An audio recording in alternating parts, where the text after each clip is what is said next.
أعوذ بالله من الشيطان الرجيم بسم الله الرحمن الرحيم الحمد لله رب العالمين والصلاة والسلام على أشرف الأنبياء والمرسلين وعلى آله وصحبه أجمعين سبحانك لا علم لنا إلا ما علمتنا إنك أنت العليم الحكيم اللهم رب اشرح لي صدري ويسر لي أمري واحلل عقدة من لساني يفقه قولي. Nah, itu kita berada di chapter muka surat 31 chapter pembahagian Al-Quran kepada surah-surah menurut tertib mushaf yang ada di kalangan umat manusia hari ini. Di samping pembahagiannya kepada juzuk-juzuk, rukuk-rukuk dan lain. Jadi ini carta pembahagiannya. Kolom yang pertama itu nombor surah, yang kedua nama surah, yang ketiga juzuk ke berapa, yang keempat kategori sama ada makiyah ataupun madaniyah, bilangan ayat, bilangan rukuk dan nama lain bagi surah. Okay. Yang pertama surah Al-Fatihah. Juzuk yang pertama, jika juzuk yang pertama lah, walaupun biasa sebut juzuk Alif Lam Mim kan. Alif Lam Mim tu dah kira surah Al-Baqarah dah. Kan? Dia tu juzuk pertama. Maksudnya kalau kira juzuk Al-Fatihah lah, ataupun surah Alhamdu. Juzuk Alhamdu ataupun kalau kata bismillah, juzuk bismillah ke. Tapi biasa sebut juzuk Alif Lam Mim.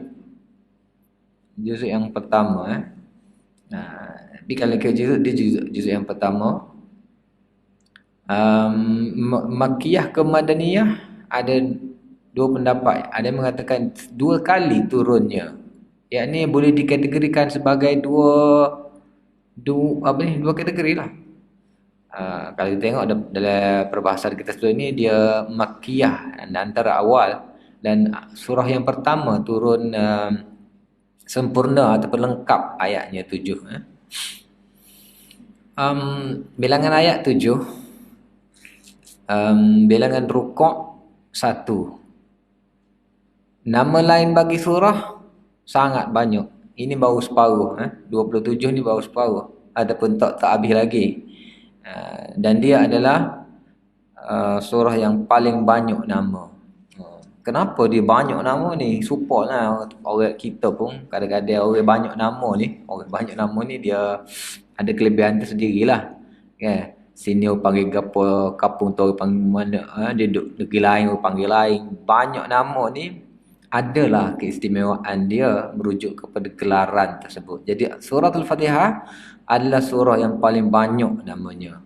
Antara namanya adalah Fatihatul Kitab, Fatihatul Quran, Ummul Kitab, Ummul Quran, Al-Quranul Azim, As-Sab'ul Mathani, Ar-Ruqyah, Al-Waqiyah, apa tu? Al-Kanz, Suratul Syifa, apa tu? As-Salat, Suratul Salat, Asy-Syafiyah, kecil sangat ni, tak nampak. Al-Asas, An-Nur, Suratul Hamd, Suratul Syukr, Suratul Su'al, Suratul Hamdul Ula, Suratul Hamdul Thaniyah, Ad-Du'a, Suratul Ta'limil Mas'alah, Suratul Munajat, Suratul Tafwid, Suratul Kafiyah, Babul Quran. Itu nama-nama surah Al-Fatihah. Kita kenal surah nama Al-Fatihah sahaja. Yang lain tu kita tak kenal. Suatu hari mungkin kalau ada tersebut nama tu kita pun tak pasti kan. Kalau boleh biar kenal jugalah nama-nama yang lain. Walaupun dianya tidak diwajibkan. Tetapi molek juga kita tahu bahawa dia ada banyak nama. Takut-takut jumpa tempat-tempat lain orang sebut surah-surah sebegini. Dan nama-nama ini pun ada kaitan yang rapat. Penamaan tu kenapa diberi nama tak? Bapa orang menggelar satu gelaran-gelaran ni dia ada kaitan rapat lah. Ada sesuatu makna, kesesuaian, kaitan antara gelaran dengan yang digelarkan itu. Surah Al-Fatihah ni dia banyak gelaran dia, jadi gapo makna-makna tersebut ada kaitan dengan dia. Dan sebagaimana kita lihat sebelum ni bahawa tidak semua nama itu tauqifi, walaupun kebanyakannya tauqifi, tapi bukan semua tauqifi. Ada yang disebut oleh Nabi SAW, Jadi merujuk kepada sebutan yang Nabi juga disebut. Ada Nabi sebut dua, ataupun Nabi beri nama dua ataupun lebih, tiga ke pada sebuah nama, maka ia dikira tauqifi. Ada orang lain yang bagi nama, itu bukan tauqifi, tapi dia juga gelaran kepada surah tersebut. Fatihatul Kitab, Fatihul Quran, maksudnya pembuka. Pembuka ataupun kita kata apa? Muqaddimah. Pembuka ataupun apa, intro kepada Al-Quran, suratul Fatihah. Bagi mana-mana karya, kitab, buku ataupun apa saja, dia ada Fatihah dia ada intro dia ada muqaddimah dia. Maka Al-Quran juga ada muqaddimah dia, ada permulaan dia, ada pembukanya. Ini adalah surah Al-Fatihah. Ummul Kitab, ibu ataupun induk kepada kitab. Kenapa dipanggil induk? Sebenarnya seluruh Al-Quran kembali kepada Al-Fatihah. Sebab itulah kita pernah sebut sebelum ni, ulama yang mengkaji Al-Quran, yang lama berkecimpung dalam Al-Quran, menyatakan Al-Quran ni bagaikan suratul Fatihah sahaja. Maksudnya Al-Quran Fatihah tengok dulu. Maksudnya induk kepada Al-Quran Al-Fatihah.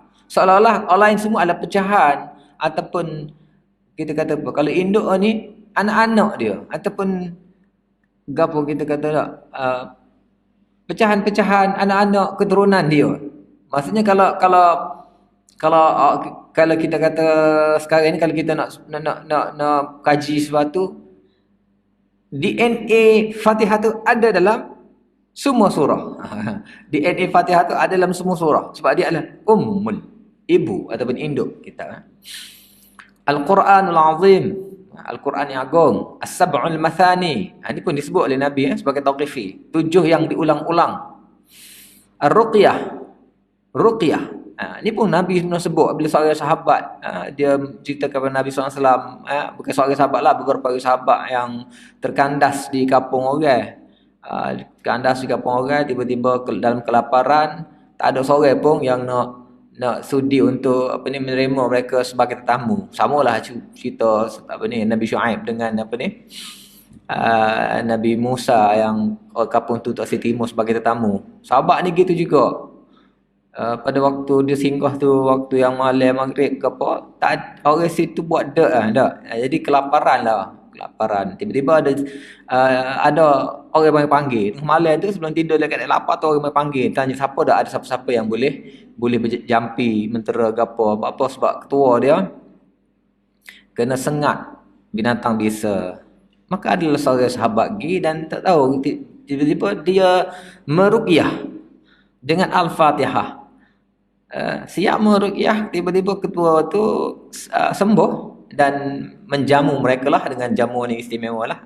Pendek ceritanya, balik kepada cerita pada Rasulullah, dan dia nak tanya Rasulullah lah, tersakut hati dia ni, boleh ke tak ni buat bomo, dan bukan setakat buat bomo waruqyah, dijamu pula, diberi makan pula, sebab maksudnya macam upah lah, pula khidmat dia tu.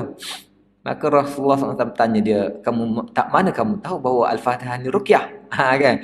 Jadi ruqyah tu adalah gelaran juga daripada Nabi SAW sebut, maka kita kan sebagai tauqifi lah. Jadi surah ruqyah. Begitu juga kita dengar, banyak juga kita dengar daripada orang yang biasa meruqyah, ataupun orang yang lama dalam bidang ruqyah, ataupun orang-orang yang tertentu yang mengatakan rahsia besar dalam meruqyah adalah surah Al-Fatihah. Ya, tapi gitulah kan, ruqyah ni dia atas orang juga,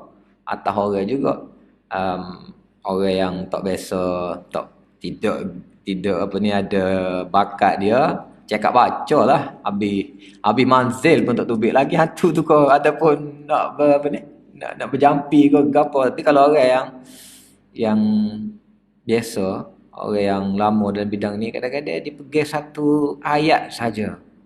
Contohnya banyak kita dengar bahawa ruqyah dengan Fatihah je.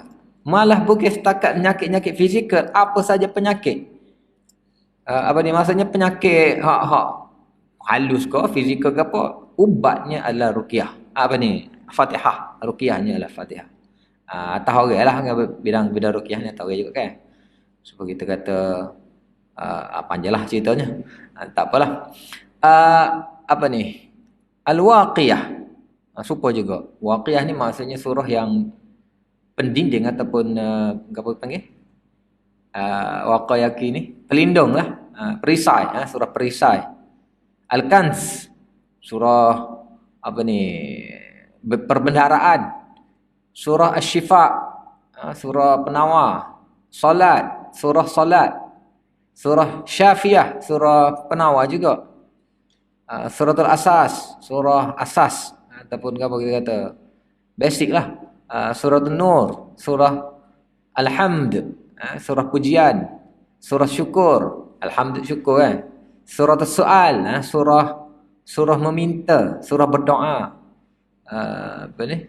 Bagi kita dalam surah tu memang surah tu adalah doa sebenarnya.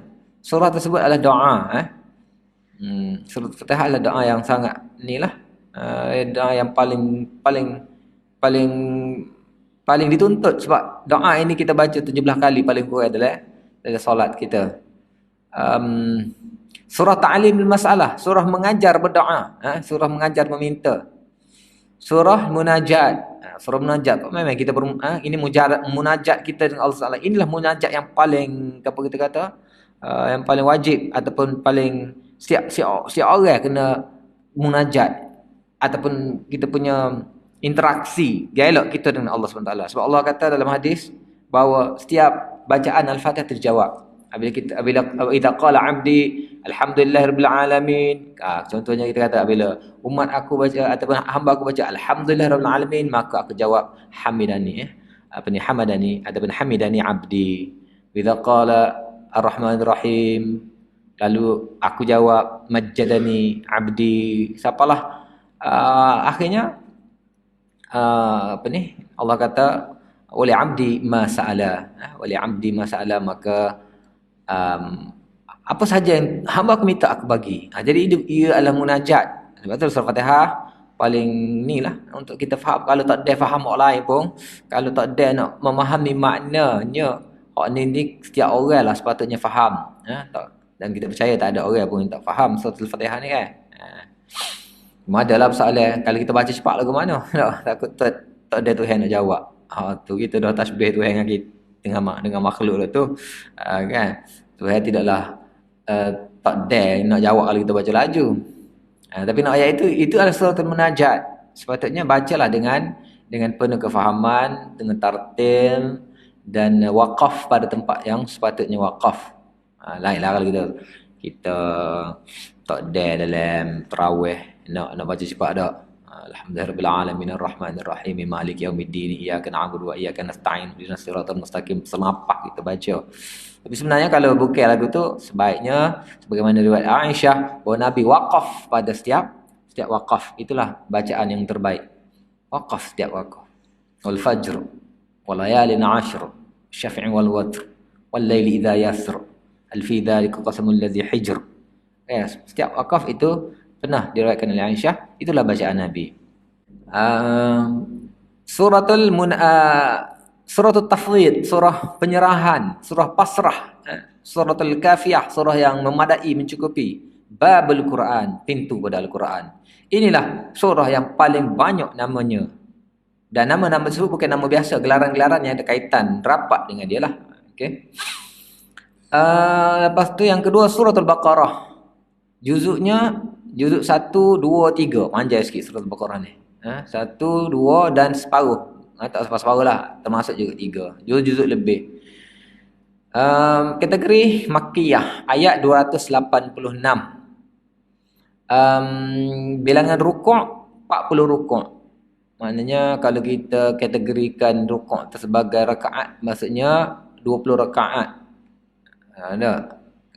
Alah kita lah sebenarnya. Nama lain Fustatul Quran, apa ni? Sanamul Quran Az-Zahra. Fustat maksudnya kanopi besar, gudang besar. Sebab apa? Sebab dia surah yang sangat besar dan dalam itu macam-macam. Kenapa dipilih Al-Baqarah? Sedangkan banyak cerita dalam itu. Cerita Baqarah beberapa ayat sahaja. Start daripada apa ni? Idz qala Musa liqaumihi innallaha ya'murukum an tadhbahu baqarah qalu atattakhiduna huzwa tu. Beberapa ayat saja, tapi kenapa satu surah ini dinamakan surah Al-Baqarah? Ada sebabnya lah. Tapi no ayatnya bukan tentang Baqarah saja, banyaklah. Sebab tu panggil fustat. Apa ni? Gapo fustat ni? Kemah besar. Sekarang ni kita kata kompleks ataupun mall, kita kata mall yang besar. Dalam tu macam-macam ada.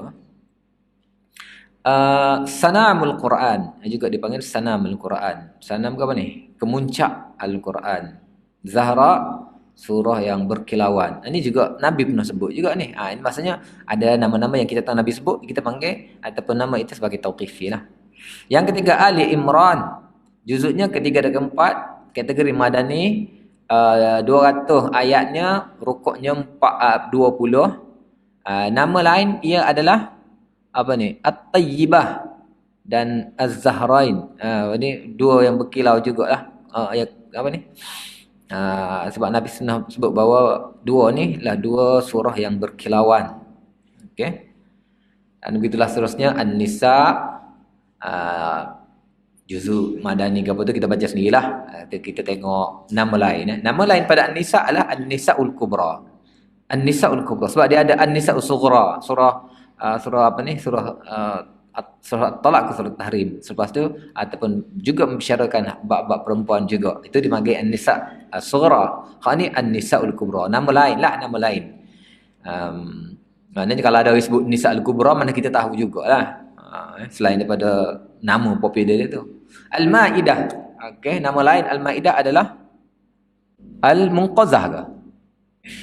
Okey, seterusnya surah Al-An'am, surah Al-Hujjah. Okey, surah Al-Anfal. Tak nampak saya tak apalah, boleh baca sendirilah ni Nama-nama surah ni boleh baca sendirilah.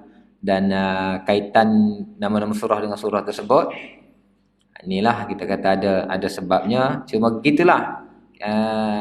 Kita tak tahu pun tak apa. Tapi sebagai pelajar tafsir, seeloknya kita tahu juga nama-nama lain kan, selain daripada nama yang kita tahu. Sebab ada juga kadang-kadang nama-nama tu dia sama-sama masyhur. Sama-sama masyhur. Takut-takut kita cari, katalah surah, kita cari Quran tu guna nama ni Suratul Ghafir. Quran lain tu jadi kita pun keliru. Mana ada tak ada surah yang disebut, sebab dia ada dua nama. Ada juga nama-nama macam lebih umum dipakai dengan sehingga nama lain, nama keduanya, nama ketiganya tenggelam. Tapi paling kurang lah kita tahulah. Tak ingat pun tak apa, sekali lalu dah. Panggil sekali lalu, okey, kita pernah dalam ni disebut ni nama-nama dia. Dan oleh kerana anak tak boleh baca, tak nampak ni halus sangat, pakai laptop kecil sangat baca sendirilah deh. Okey. Sebab masa buat table ni buat di PC rumah, nampaklah bila sampai ke ni tak nampak halus sangat. Okey. Peringatan. Tengok muka surat ni kita. Muka surat 35 lah. Berikut adalah 20 surah yang disepakati ahli tafsir sebagai surah-surah Madaniyah. Maksudnya penentuan antara Madaniyah ataupun Makkiyah itu bukan tauqifi. Ia apa ni panggil? Penentuan ataupun pengklasifikasian itu bukan dibuat oleh Nabi, kata okey ni surah. Nabi tak boleh sebut gitulah muka sampai tu kan. Jadi hak mengklasifikasikannya adalah ulama selepas itulah. Ulama selepas itulah. Okey, jadi yang disepakati oleh ahli tafsir apabila merujuk kepada kita kata kaedah-kaedah ataupun clue-clue yang kita sebut sebelum ni, hak disepakati ada 20. Semua mengatakan 20 ni adalah surah Madani. Itu surah Al-Baqarah, surah Ali Imran, An-Nisa, Al-Maidah, Al-Anfal, At-Taubah, An-Nur, Al-Ahzab, surah Muhammad, Al-Fath, Al-Hujurat, Al-Hadid, Al-Mujadalah, Al-Mujadilah, Al-Hashr, Al-Mumtahanah, Al-Jumu'ah, Al-Munafiqun, At-Talaq, At-Tahrim, An-Nasr. Ini sepakat ulama tafsir mengatakan ini surah Madani. Ada berikut 13 surah yang khilaf para ahli tafsir tentang Makkiyah ataupun Madaniyahnya. Okey, surah ni khilaf. Contohnya Al-Fatihah. Al-Fatihah jadi khilaf. Ada kata Madani, ada Makki, ada kata dua-dua. Makki dan Madani sebab dua kali turun. Jadi ada juga surah yang sebagaimana ijtihad ulama lah, ijtihad para ulama khususnya dalam bidang bidang tafsir ni, ada ayat-ayat yang turunnya 2 kali. Antaranya Al-Fatihah lah. Ar-Ra'du, Al-Hajj, Ar-Rahman, As-Saf, Al-Mutaffifin, Al-Ikhlas. Apa ni, semua tu. Jadi 13 ni adalah surah-surah yang khilaf. Ada yang mengatakan Makkiyah, ada yang mengatakan Madaniyah. Selebihnya adalah surah-surah yang disepakati sebagai surah Makkiyah. Maksudnya surah-surah Makkiyah ni lebih banyak lah. Lebih banyak. Jadi biasalah kaedahnya bila bila bertembung antara yang banyak, yang lebih banyak dengan yang kurang, kita kena ingat yang kurang lah. Contohnya dan surah Madaniyah dan Makkiyah. Jadi kita nak ingat mana Makkiyah, Madaniyah, kita tengok surah kaedah dia lah kan. Surah Madaniyah. Bila ingat surah semua Madaniyah 20 tu, 20 Madaniyah tu, selain daripadanya ada surah Makkiyah ataupun 13 antaranya adalah masih lagi dipersisihkan lah. Itu dari sudut zaman turunnya lah. Baik, kesimpulannya 114 jumlah kesemua surah dalam Al-Quran yang ada. Jadi ni balik dalam Al-Quran ni semua surah adalah 114. Ini adalah sepakat, ijma', tidak ada bangkangan. Adapun yang kita kata ada beberapa pendapat yang mengatakan Ibn Mas'ud menolak 2 surah yang terakhir yang mengatakan itu bukannya Al-Quran, sebaliknya hanyalah ruqyah ataupun bacaan doa pelindung saja, ianya tertolak dengan apa kita panggil dengan usul logik lah. Sebab macam mana dia boleh tolak sedangkan semua boleh terima dan Nabi sendiri pun baca dalam sembahyang. Okey, 20 daripadanya adalah surah Madaniyah. Ini nombor-nombor yang boleh kita ingatlah semua seeloknya. 20 Madaniyah. 81 adalah Makkiyah, 13 pula diperselisihkan. Jadi surah Makkiyah ni 81, lebih banyak. Walaupun banyak sebagaimana kita sebut tadi, pembahagian banyak sebab dia banyak surah-surah yang pendek. Ada surah-surah yang pendek-pendek. Satu sekali turun kadang-kadang satu surah, tapi surah-surah Madani ni, surah-surah Madaniyah ni kadang-kadang tengok surah Baqarah lah, surah Tiwal, itu surah panjang. Al-Quran tu surah-surah tu tak tahu berapa kali turun. Ataupun kalau kita bahagi kepada zaman 13 tahun di Mekah, 10 tahun di Madani ni lebih kurang lah. Tapi bilangan ni pasal surah dia kecil-kecil gitu kan. Baik, peringatan 2. Pengklasifikasian Makkiyah dan Madaniyah berdasarkan jumlah isi kandungan surah. Setiap ayat dalam surah Makkiyah tidak berarti diturunkan sebelum peristiwa hijrah. Kerana mungkin juga ada dalamnya 1 atau 2 ayat yang diturunkan selepas hijrah. Demikianlah sebaliknya. Mungkin ada dalam surah Madaniyah 1 atau 2 ayat yang diturunkan sebelum Rasulullah berhijrah ke Madinah. Bagaimanapun terdapat kaedah umum dan ciri-ciri bagi masing-masing surah sama ada Makkiyah dan Madaniyah yang digariskan ulama tafsir untuk mengenalinya. Ini juga harus kita ingat sebab dia tak serupa, turunnya tak sama. Kadang-kadang dimasukkan ada yang mungkin dahulu turun tetapi kemudian daripada sudut kita kata susunan dalam satu surah tu. Dalam satu surah. Sebab contoh kita kata surah apa? Seperti kita sebut sebelum ni, ada surah yang awal ayatnya adalah sebenarnya akhir turun peringkat lebih ni. Jadi susunan itu kita kata tak semestinya yang dahulu didahulukan. Okey. Jadi dalam satu surah, walaupun kategori surah itu Makkiyah ataupun surah itu adalah Madaniyah, mungkin ada satu ayat, ada 1-2 ayat ayat Makkiyah yang dimasukkan dalamnya. Contohlah kita kata dalam surah Madani, dalam surah Madaniyah, tiba-tiba kita jumpa ayat ya ayyuhan nas. Dekat kita kata ya ayyuhan nas ni adalah petanda ataupun clue ayat itu ataupun ayat itu diturunkan di Mekah. Kemungkinanlah hak tu yang di Mekah masuk ke dalam tu. Jadi tak kira lagu tu ada surah-surah yang panjang. Jadi kita kena ingatlah kemungkinan juga ada ayat-ayat yang kita baca kita rasa melalui apa panggil usul yang kita belajar sebelum ni, ayat ni ada clue untuk Mekah. Kenapa duduk dalam surah Madaniyah? Kan? Ataupun ayat ni berkaitan dengan hukum hakam, kenapa pula berada dalam surah Makkiyah? Katakanlah sebegitu. Jadi untuk penentuan tu kita kena tahu clue-clue tersebut. Sebab kemungkinan ada juga termasuk dalam surah-surah. Sebab dia bukannya susun atau tu semestinya Madani surah tu kena Madani tak boleh masuk Makkiyah. Tidak semestinya begitu. Itu disusun atur oleh Allah SWT. Tak sebagaimana yang kita tahu, surah yang awal turun duduk akhir tu.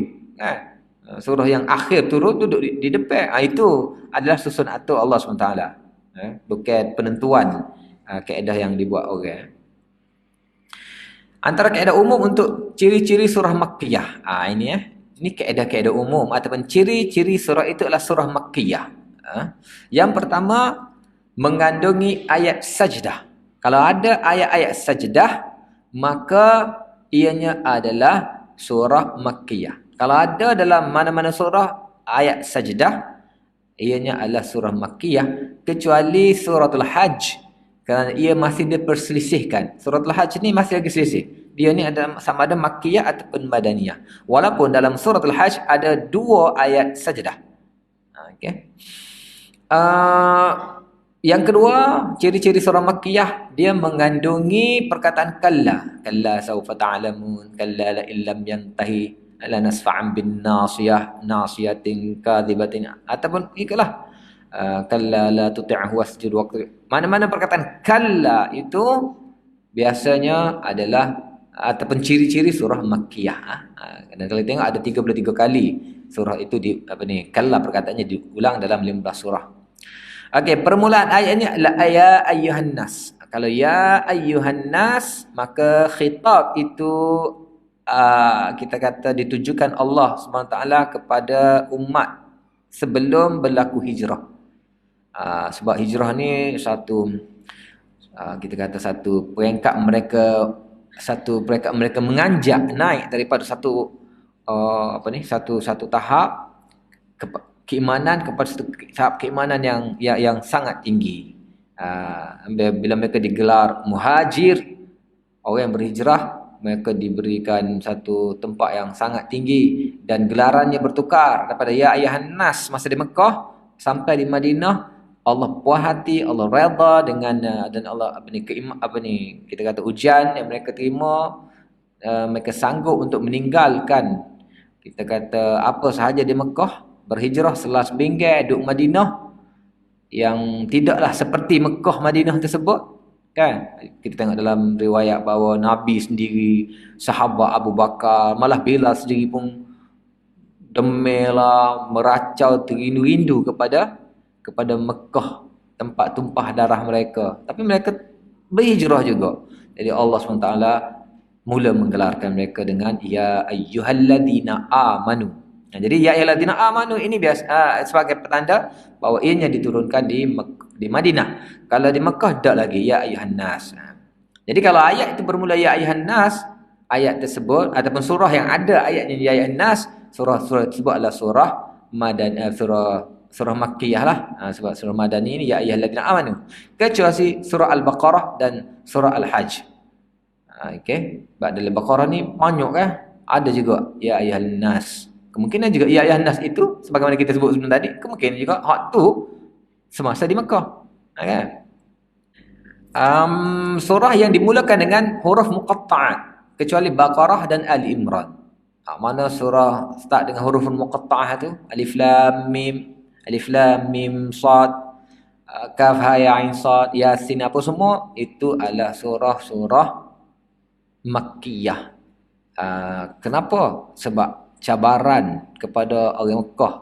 Orang Mekah ni orang Arab tulen, orang Arab yang hebat dalam bahasanya, orang Arab yang berbangga dengan kita kata apa? Syair ataupun sastra mereka.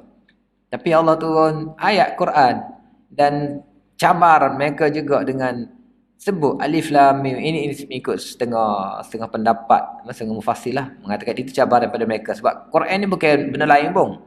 Quran ni ayat bahasa demo juga, huruf-huruf demo juga, alif bata gitu jugalah. Itu mengikut setengah pendapat lah. Sebab tafsiran kepada huruf qata'ah ni tak tak serupa banyak, dan tak ada satu orang yang berani mengatakan bahawa inilah tafsir sebenar untuk huruf muqatta'ah. Kebanyakan mereka kalau berani mentafsirkannya, menggantungkan tafsirannya kepada Allah SWT dengan mengatakan Allahu a'lamu bimuradih.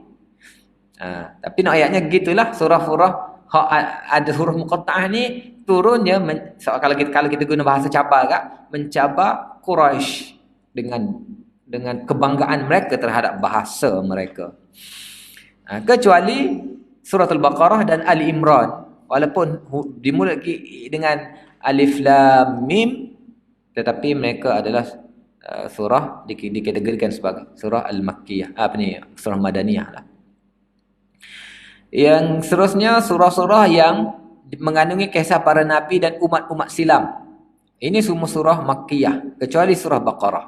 Sebab kita tengok dalam ciri-ciri dia sebelum ni bahawa pada peringkat itu, peringkat Allah memperingatkan Allah, sebab bila dalam penceritaan para anbiya tersebut cerita tentang bagaimana Allah membalas ataupun bagaimana Allah kita kata merespon kepada tindak balas mereka terhadap ajakan ataupun dakwah para anbiya. Sebab itulah kemungkinan untuk tasliah kepada Nabi ataupun untuk memberi ancaman kepada mereka, ayat-ayat itu turun pada peringkat tu.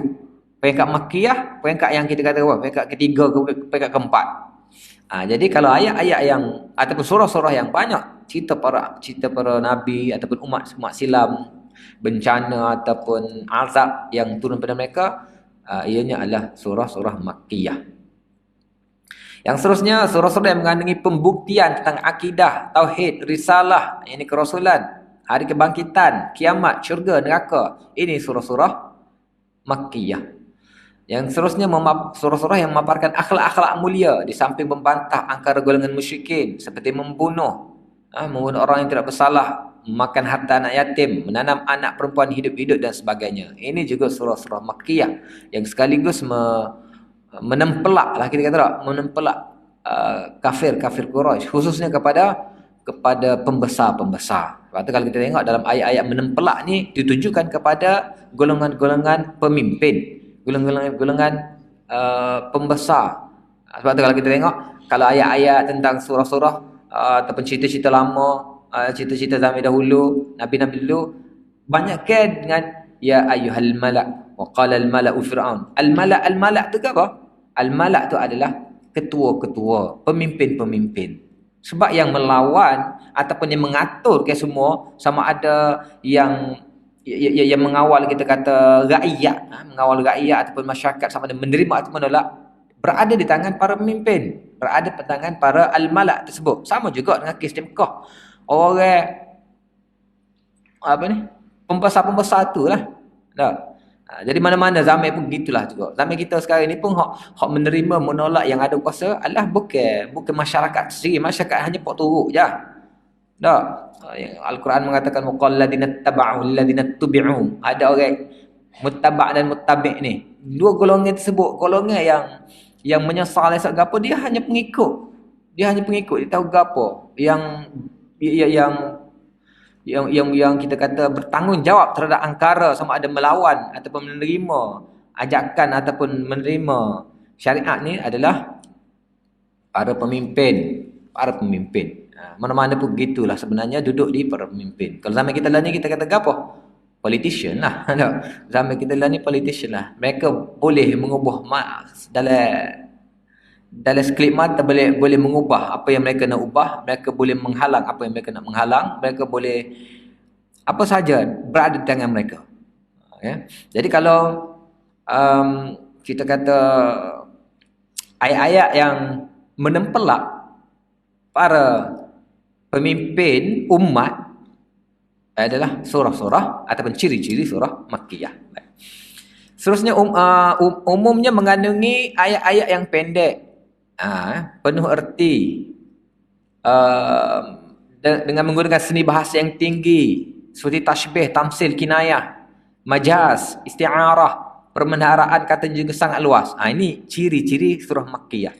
Ayat yang pendek-pendek.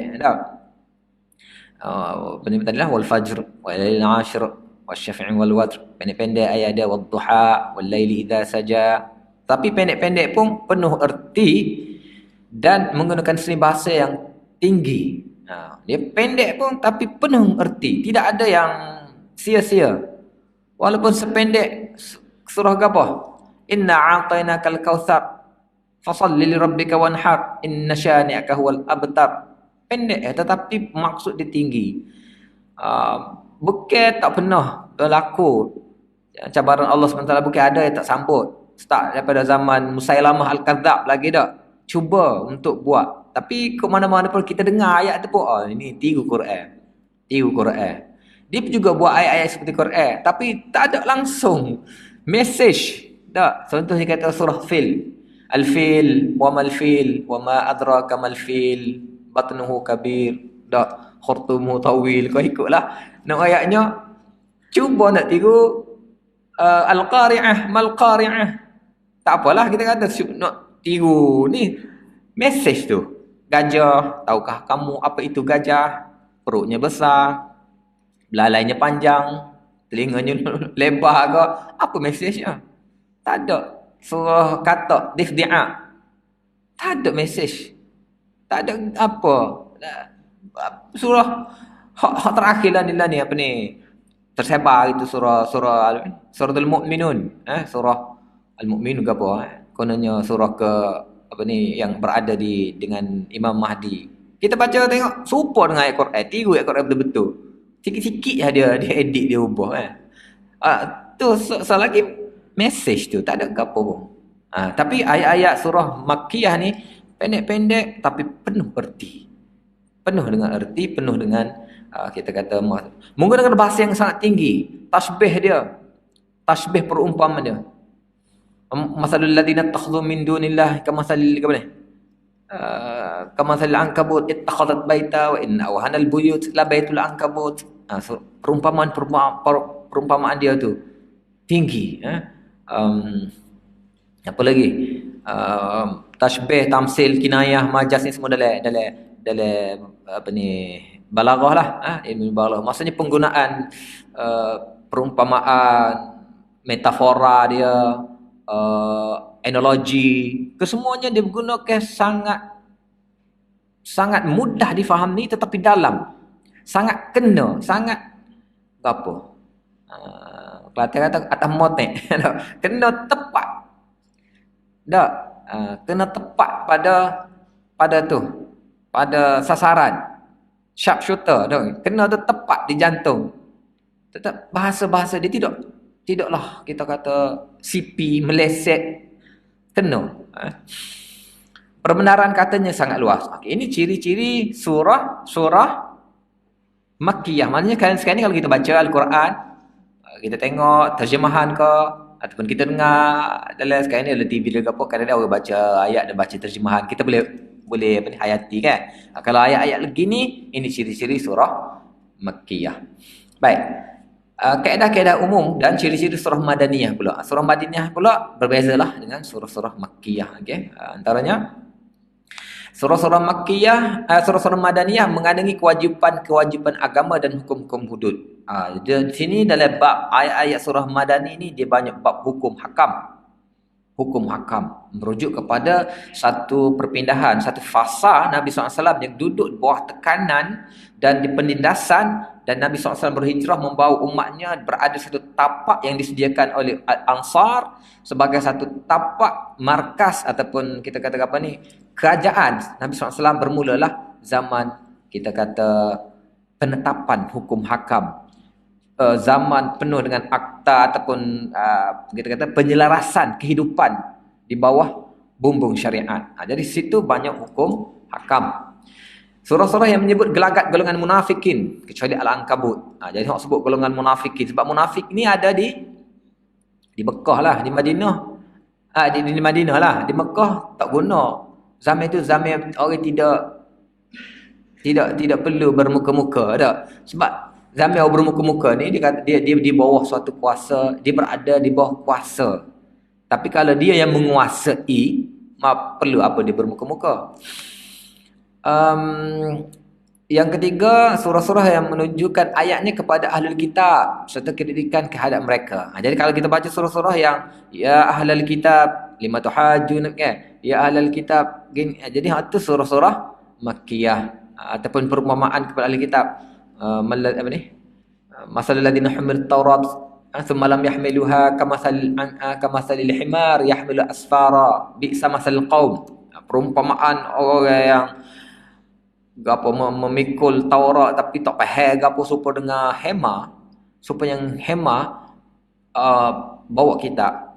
Kita orang Melayu ni tak berapa jijak dah bila sebut hema. Kita jijak bila sebut lembu, sepuluh lembu. Kalau orang balas kita mun sebut hema, terasa tak marah sangat sebab kita tak nampak sangat, tak jijak dah. Kalau kata sepuluh lembu jangan marah Tapi hemar adalah satu perumpamaan kebodohan dalam masyarakat Arab. Bodoh macam hema. Okey.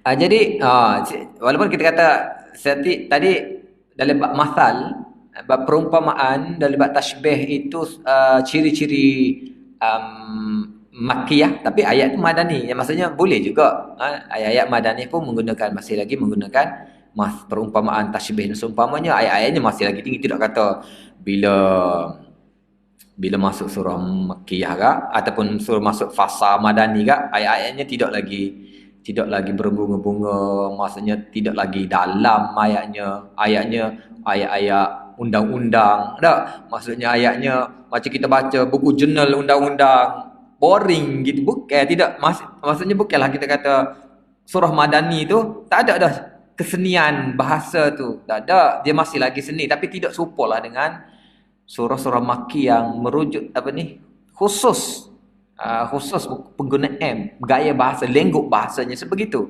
lenggok bahasa, dan ni dia tapi dia masih lagi menggunakan tasbih seperti tadi, menggunakan lagi bahasa-bahasa ataupun gaya bahasa yang sastranya cuma tak serupalah. Okey.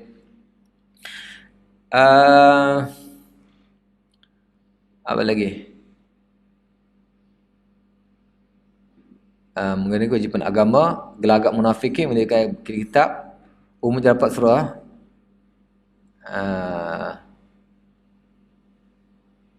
umumnya terdapat ayat yang dimulakan dengan ya ayyuhalladzina amanu. Ya ayyuhalladzina amanu, ciri-ciri surah al-madaniyah. Sebab Allah dah gelarkan mereka dengan satu peringkat lagi, wahai orang-orang yang beriman. Maksudnya seolah fasa Mekah adalah fasa ujian dan fasa Madinah mereka telah berjaya. Mereka lulus. Mereka lulus sehingga digelar dengan Allah menggelarkan wahai orang beriman. Maksudnya itu satu gelaran puas hati kepada Allah Taala dan satu mengangkat darjat mereka sebagai, mungkin ayat-ayat di Mekah tu sebut tentang keimanan. Bila mereka berhijrah, merekalah sebenarnya tafsiran kepada ayat-ayat keimanan tersebut dengan gelaran wahai orang-orang yang beriman. Seterusnya ayat-ayat ataupun surah yang mengandungi hukum ibadat, muamalat, hudud, pusaka, perang, damai, kekeluargaan, kenegaraan, kemasyarakatan, hubungan antarabangsa. Ini surah-surah Makkiyah lah, sebab di Madinah, surah-surah Madinah lah, sebab di Mekah tidak ada satu tapak untuk mereka merealisasikan hukum-hukum ini. Okey? Sebab duduk dalam keadaan tertindas seumur. Seterusnya surah yang durasi surah ayat yang panjang-panjang. Ayat dia panjang-panjang. Tadi pendek-pendek ayat yang panjang-panjang.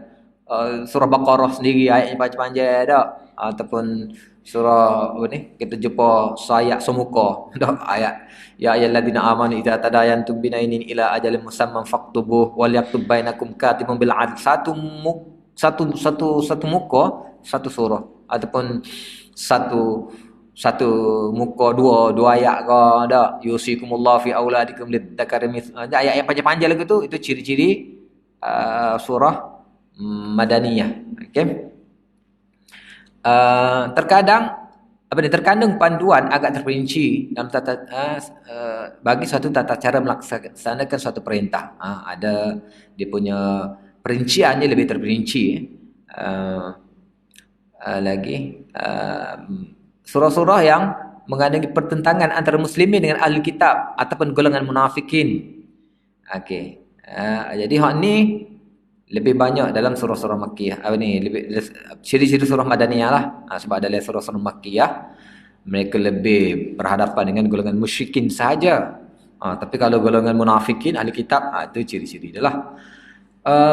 Gaya bahasa umumnya bersahaja dan terang. Kurang kedapatan penggunaan bahasa sastera. Ini kerana realiti masyarakat Madinah adalah daripada latar belakang yang berbeza-beza. Sebab itulah kita kata tadi, bahawa cabaran Al-Quran semasa mula-mula turun, cabarannya merujuk kepada kebanggaan golongan Quraisy tentang bahasa mereka. Jadi ayat-ayat mereka berkaitan dengan bahasa mereka reboh situ. Itulah kembang. Sebab kita kata, bila kita berhadapan dengan musuh ataupun lawan kita aim kepada kekuatan dia dulu kan. Jadi sebab itulah modal dia.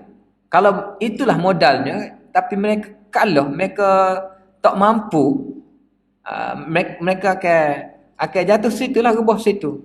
Orang musyrikin Mekah, mereka berbangga, tak lama dah berbangga dengan bahasa mereka. Al-Quran mencabar daripada sudut bahasa, tapi sebenarnya bukan bahasa saja. Mesej ataupun pengajaran yang dibawa tu melalui bahasa tu. Tapi naknya begitulah, masyarakat Mekah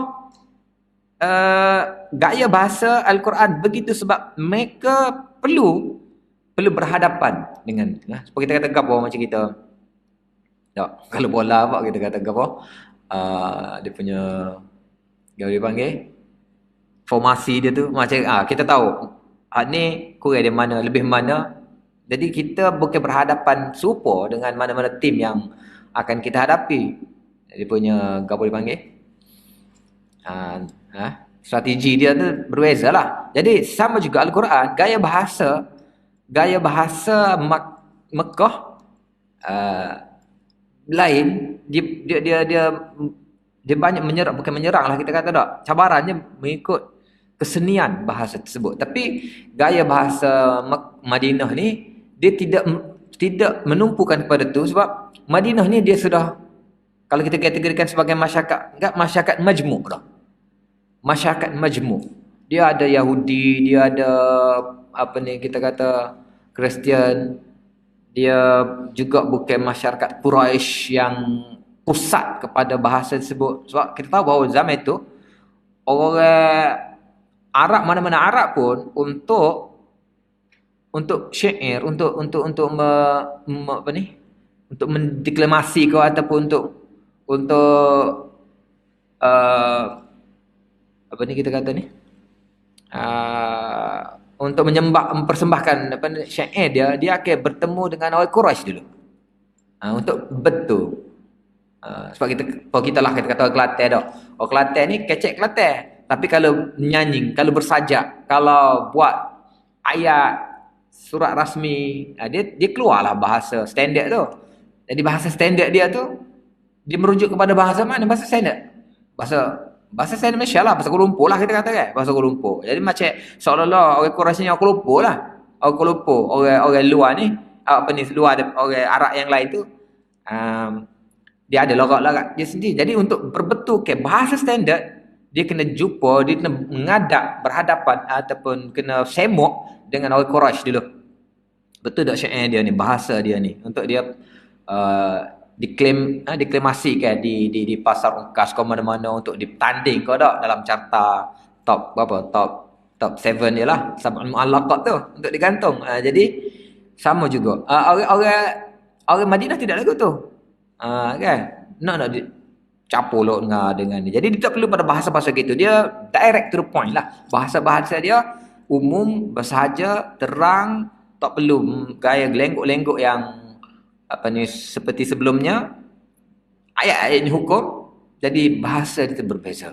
Bahasa berbeza. Pun begitu, tidaklah kata bahasa dah turun kepada dia punya kelas jadi kelas rendah sikit, tetap masih lagi tinggi. Bahasa Al-Quran masih lagi tinggi. Okay? Tapi oleh kerana latar belakang masyarakat yang berbeza, perbezaan itu boleh kita lihat melalui ayat-ayat Mekah dan ayat-ayat Madinah. Baik, peringatan yang ketiga, terdapat khilaf ulama berhubung dengan ayat Al-Quran. Perinciannya seperti berikut. Menurut sebilangan besar ulama, seluruh ayat Al-Quran Ayat dia ada. Ayat dia ada berapa? Ayat dia ada 6,666. Inilah nombor yang sering kita dengar dah. Bila orang sebut Quran ada 9,966. 9,966. Ha? Okey. Ada yang mengatakan 9,916, ada yang mengatakan 9,216, ada yang mengatakan 6,237. Ini silapnya kalau ada soal itu. 37. Yang paling tepat ialah 6,212 saja. Selepas dikaji, selepas diperolehi, diperhatikan, semuanya ayat-ayat dia 6,212. Yang mana sebut 6,616 sebenarnya kurang tepat. Tapi tidaklah memberi satu dari segi ketepatan lah, tak tepat lah. Tapi dia orang sebut umum gitu tak ada masalah lah. Tidaklah dia membawa kepada satu ni kan, kecuali lah kalau benda tu diperhalusi dengan ni kita nak perbetulkan lah. Tapi kalau lah tidak menimbulkan apa-apa masalah ni, tak apalah sebut lagu tu. Okay. Jadi asalnya ataupun hak tepatnya, tak boleh lah semua kita pelajar tafsir kan ni, tak kena tahu yang tepat. Yang tepatnya ialah 6,212. Ingat 6,212 bukan 6,666. 6,212 tu paling tepat. Okey. Pendapat berhubung dengan bilangan perkataan Al-Quran. Tadi bilangan ayat kan? Ni bilangan perkataan. Ada kata 77,933. Ada kata tengok tu banyaklah pendapat. Ada kata 76, Mujahid kata 76430. Ada banyaklah pendapat yang bila perkataan Al-Quran. Okey, dua pendapat masyhur ialah 3671. Okey. 323,671. Atau satu lagi 323,760 perkataan. Okey, kenapa ada beza ni sebenarnya? Kenapa ada beza perkataan-perkataan? Ada yang apa tadi kita kata 6666 621, hak ni pun sangat apa ni dia punya apa panggil gap dia tu sangat jauh tu.